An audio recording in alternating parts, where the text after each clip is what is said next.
Now next, let's see the integration of hyperbolic functions. That is, for example, I take an example problem, integral of 1 by cos hx plus sine hx of dx. So I'm integrating this hyperbolic function with respect to x.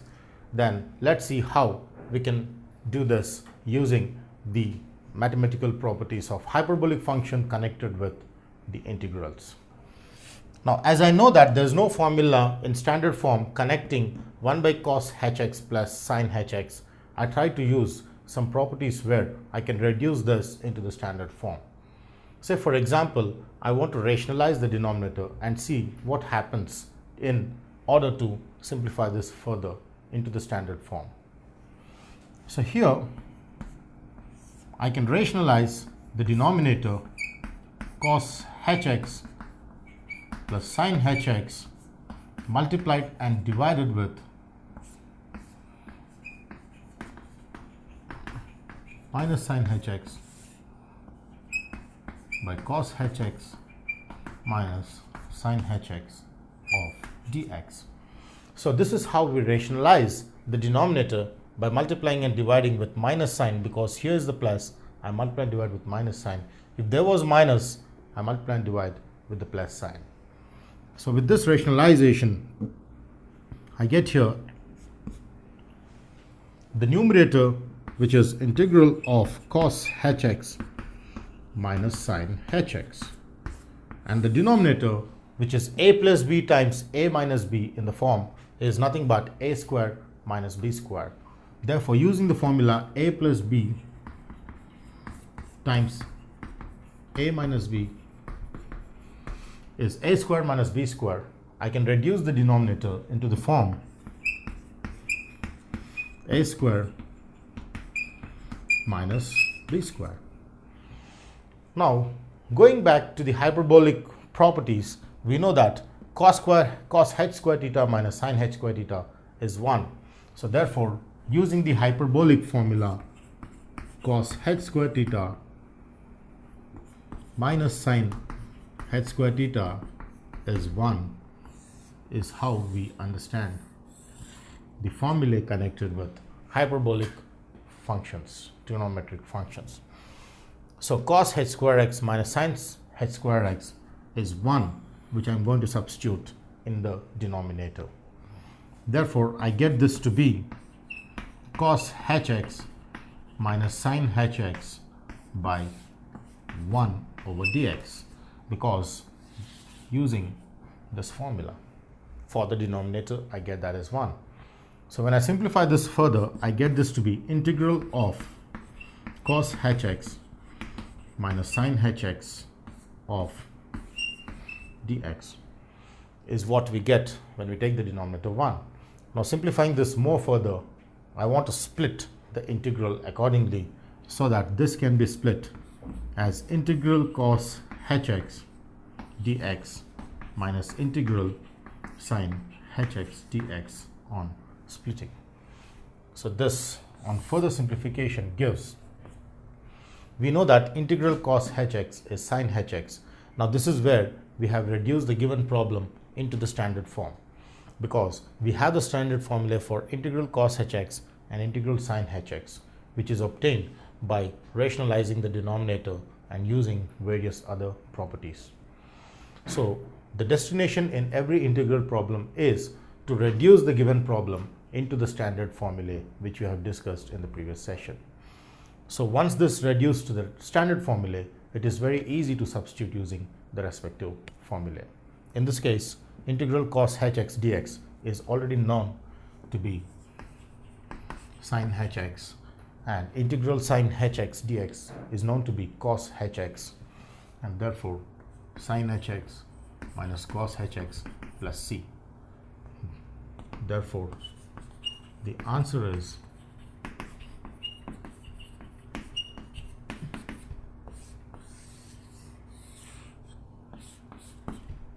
not to forget the integration constant c, which always comes in every indefinite integral problem.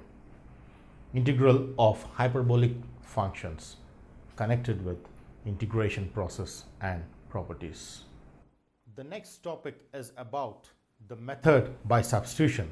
So let's see the next process of the session, which is integration by method of substitution.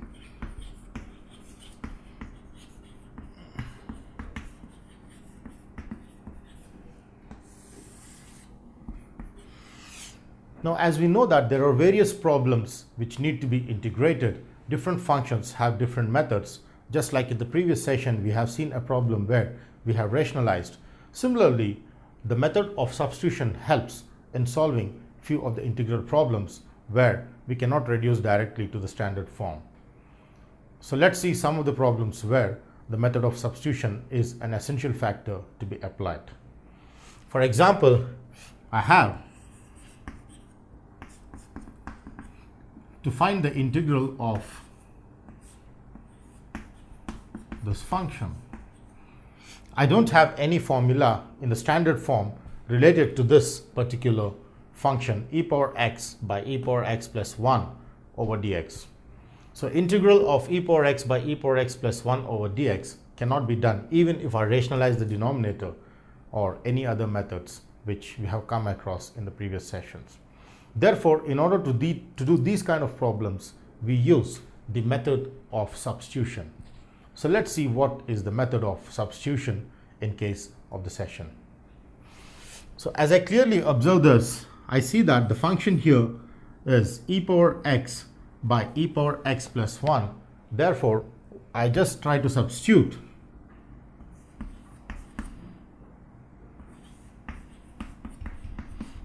is equal to sum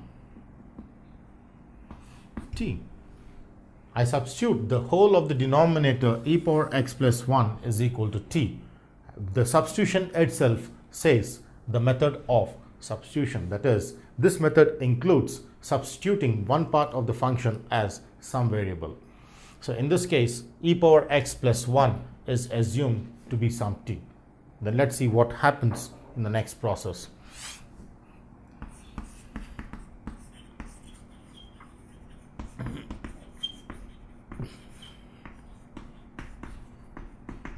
The next is that I differentiate both sides with respect to x. Differentiating both sides with respect to x, I get d by dx of the left hand side equal to d by dx of the right hand side. Therefore, differentiating on both sides, I get this plus 1 equals d by dx of t. Is how we get it. Then splitting this, I get this as d by dx of e power x plus d by dx of 1 is equal to dt by dx. Because I cannot differentiate t with respect to x, these two are different variables, I just put this fixed as dt by dx. But the left hand side can be split with the property of integral and therefore with the property of derivative, and d by dx of this plus d by dx of this. Now this is with the standard formula of derivatives. We know that by standard formula d by dx of e power x is e power x, because the formula says derivative of an exponential function is itself, and d by dx of a constant, because 1 is a constant, is 0, because derivative of any constant k is always 0, is how we understand the derivative properties. And therefore is dt by dx, and then I get this to be e power x is dt by dx, because e power x plus this is dx, because e power x plus 0 is e power x and the right hand side is dt by dx, which can be simplified to be, therefore I have e power x dx equals dt. By taking this dx term here, I can arrange all t's and x to the side, where t's are all on one side and x is all on the other side. Therefore, my e power x dx is dt, and my e power x plus 1 is t. So by the method of substitution, I try to transform this whole integral in terms of x into t, is how we substitute, which is called the method of substitution. Now I want all x to be converted to t, which is possible by taking e power x dx, which is dt. Therefore e power x dx is dt by e power x plus 1 is t. Therefore this is substituted for t. So this and this are substituted accordingly to get integral dt by t, or this can also be written as integral 1 by t of dt, is how we get. Now this is reduced to the standard formula of integrals, because we know that integral of 1 by x dx is log x plus c.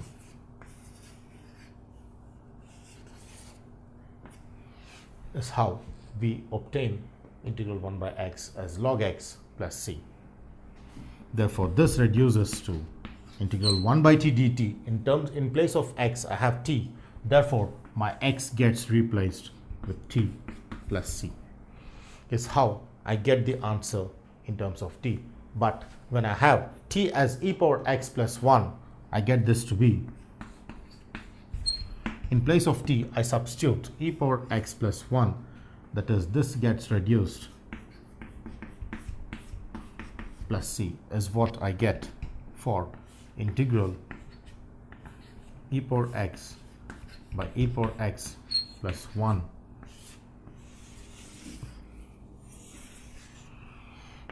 is log e power x plus 1 plus c, is what we get as integral of this by the method of substitution. Method of substitution includes substituting part of the function and converting all of x into t and then t into x. Now next is the method of substitution, where I take the special case of double substitution. Sometimes by single substitution the method does not give us the answer directly, but we need to do the by substitution or the double substitution to get the answer. So let's see with one of an example problem for double substitution method. For example, I had to integrate this function. Now this function is a combination of trigonometric and exponential functions together. So what I do is, initially I substitute e power x equals some t. Then once I substitute e power x equal to t, then that implies e power x dx is dt, is what we get through the series of steps which we have seen in the previous problem. So with this x dx coming here, differentiating gives e power x dx is dt, and then the e power x and dx is converted into dt, because I have e power x dx is dt, this is vanishing with dt, and then my e power x is equal to t is substituted inside sine and cos, that is this gets sine t cos t dt. But I don't have any standard formula which I can apply to get integration of sine t cos t dt. So I need one more substitution to be made for this particular problem. The first substitution being e power x equal to t. Then my next substitution is, let cos t equal to u. Then let's see what happens with the substitution. So when I take cos t equal to u, that implies differentiating on both sides, differentiating with respect to t, we get d by dt of cos t is equal to du by dt, because I am differentiating both sides with respect to t, t being the variable for cos. So this on simplification gives d by dt of cos t is minus sine t, because we know that derivative of cos x is minus sine x, and this is nothing but du by dt. which on simplification gives sine t dt is minus du. By taking minus to the right and bringing dt here, my sine t dt is minus du. And therefore, I have this arranged in the form of cos t, which is substituted with u, and my sine t dt, which is clearly minus du out here on substitution. So here, this substitution is done to convert all t into u until we get the standard form. Now the biggest question which comes here is, why are we substituting only cos t as u? Why not sine t is equal to u? Now this confusion arises for many of the students, but it is very important to note that we can take even sine t is equal to u, but the substitution of what to be substituted here, what do we need to substitute here to get the perfect answer, depends totally on practice. So this comes only by practice, that we should know that e power x when substituted gives extraction of the remaining, which can be converted as dt. Ultimately, the intention of substitution is to convert each of x into t and then t to u until we reach the standard formulae which we have discussed in the previous session. So this we get as u times minus du, which is minus outside of u du, is what we get ultimately, which is nothing but integral of x dx. We know x power n dx is x power n plus 1 by n plus 1, and of course n is not equal to minus 1. So using this, I get my n as 1, u power 1. So I get u power 1 plus 1 by 1 plus 1, which is 2, not to forget the constant of integration. Now once I obtain the answer through the standard form of the formula, which is this we have taken in the previous session, we get this where u is cos t. Therefore, on substitution, I get cos t whole square by 2 plus c. But still, I want the answer in x, where t is e power x. Therefore, in place of t, I get cos e power x whole square by 2 plus c.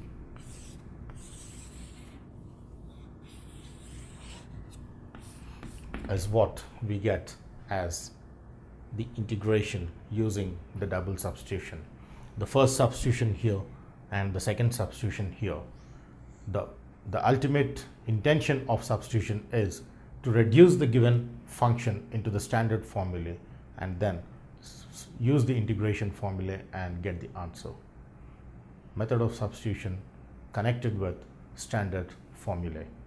Now next is the formula using substitution.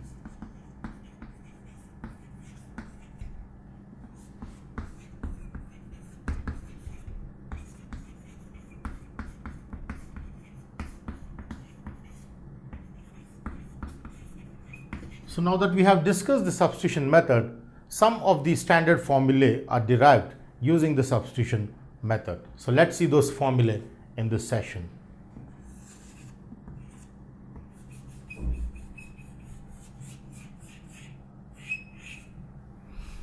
So for example,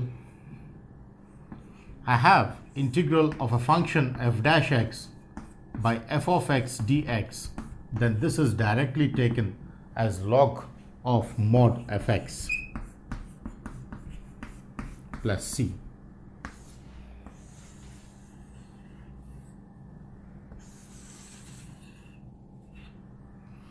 So this is the formula which we have derived using the method of substitution, and which says integral of f dash x by fx dx is log mod of fx plus c directly. That is, for example, I take integral of x power 5 by 1 plus x power 6 dx. Then clearly, let's see if this is in the form of f dash x by fx. Now as I clearly see that the denominator is f of x, let me take the denominator as f of x, that is 1 plus x power 6. And f dash x is derivative of f of x. So let's derive and see if I get the numerator. So that implies f dash x is d by dx of 1, which is 0, and d by dx of x power 6, which is 6x power 5, which is 6x power 5 plus 0, that is 6x power 5.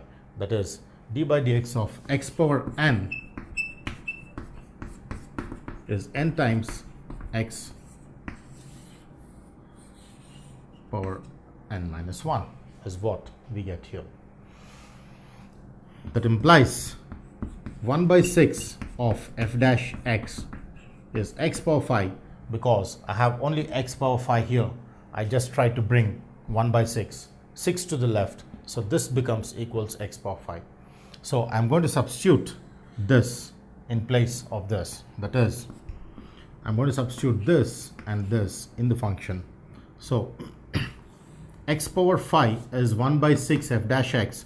So 1 by 6 of f dash x by 1 plus x power 6, which is f of x, is what we get as dx. Now this is clearly in the form integral f dash x by fx dx. So this particular formula is applied only to this part but not to 1 by 6. Therefore 1 by 6 is straight away carried down, and this is taken as integral f dash x by f of x, which is log mod f of x plus c. Now this f of x is 1 plus x power 6, which I'm going to substitute.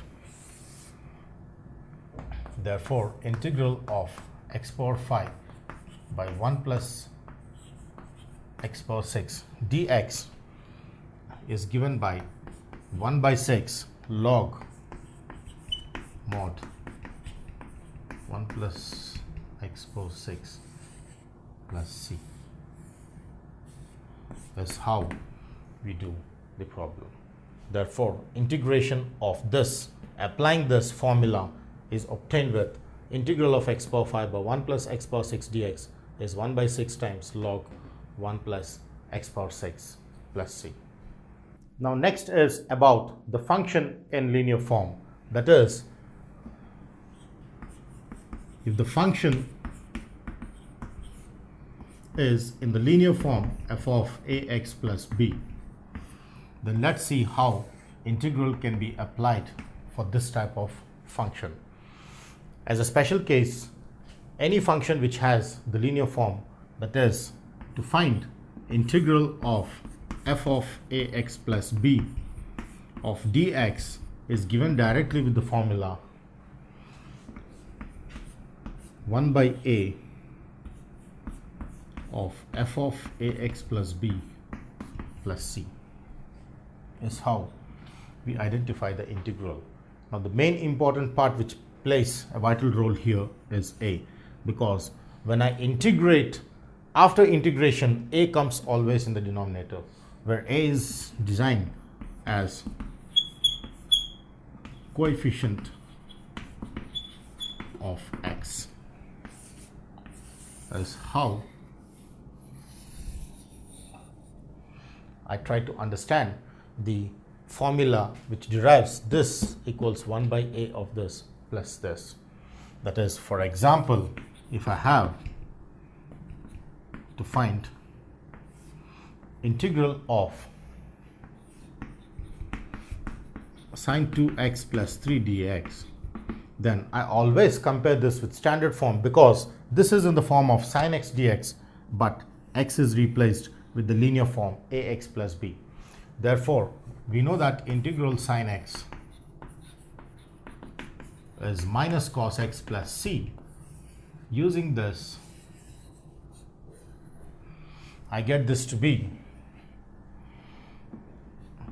directly using this formula. It is nothing but 1 by coefficient of x, which is clearly the 2. So this coefficient of x comes here of integral of sine x, which is minus cos 2x plus 3 plus c, is what we get. So it is like we take the linear form with coefficient of x in the denominator, and integral of sine x is minus cos x, which comes here, but in place of x I get 2x plus 3 because my question demands for 2x plus 3. So this is how we do it using the function in the form f of ax plus b with the formula this. And this would be nothing but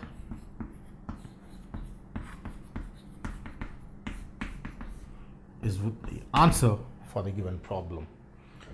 So we integrate in the same process, but the only difference is for linear function included in the trigonometric, this linear function has 1 by coefficient of x times this is what we do. So integrate this and divide by coefficient of x will be the answer in the method of the function in the form f of ax plus b. So let's try to compare some standard formulae with the function f of ax plus b. Now as we have one of the function being e power x dx is e power x, of course plus c is assumed. So I have integral e power ax plus b is given by 1 by a e power ax plus b, because this is compared with this, assuming on constant of integration plus c, obvious for every problem.